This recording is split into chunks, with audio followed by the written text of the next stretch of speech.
সব সম্ভবের দেশ বাংলাদেশ। ইতিহাস অনেকে পাঠ করেন, আর আমি অনেকগুলো ইতিহাসের সাক্ষী। কোনো কিছু বললেই যানবাহনের সিন্ডিকেট, রাস্তাঘাটের সিন্ডিকেট, বাজার নিয়ন্ত্রণে আসছে না সিন্ডিকেট। তিনি ডিজি এবং বিএনপি কমিশন থাকা অবস্থায় যে জমিগুলি কিনেছেন, সেই জমিগুলি বেশিরভাগ হিন্দু সম্প্রদায়ের। এইটাই প্রমাণ হয়েছে যে সব সম্ভবের দেশ বাংলাদেশ।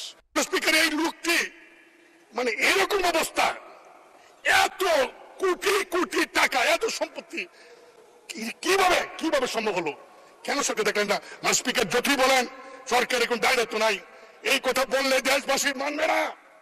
কারণ এই ব্যক্তিতে এই সরকারের আমলে প্রমোশন পেয়েছে, পোস্টিং পেয়েছে, এবং এই সরকার আমলে চাকরি থাকা অবস্থায় এই সমস্ত সম্পত্তি সে ক্রয় করেছে এবং দুর্নীতি করেছে। যেতে পারে, যেহেতু বেনজির সাহেবের কোনো নিষেধাজ্ঞা নাই, যেতে পারেন। জানবেন না কেন? কারণ তিনি তো এয়ারপোর্টে ইমিগ্রেশন হয়ে গেছে।